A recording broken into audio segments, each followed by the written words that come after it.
চলুন বন্ধুরা দেখে নেওয়া যাক অন্যদের তুলনায় আপনি কতটা স্মার্ট। প্রথমে লেভেল 1 নর্মাল লেভেল। 3 সেকেন্ডের মধ্যে বলুন কোনটি আলাদা। এই যে এটা যে পেরেছে সেই শুধুমাত্র লাইক করবে।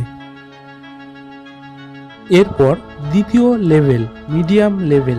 4 সেকেন্ডের মধ্যে বলুন কোনটি আলাদা। এই যে এটা যে পেরেছে সেই শুধু সাবস্ক্রাইব করবে।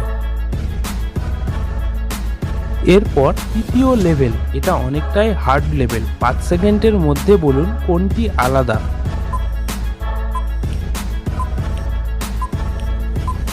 বাহ, ভেরি গুড। এটা অনেকটাই কঠিন লেভেল ছিল। যারা যারা পেরেছেন তারা কমেন্টে 3 বা অল 3 লিখুন, আর যারা পারেননি তাদের জন্য বলে দিচ্ছি এই যে এটি।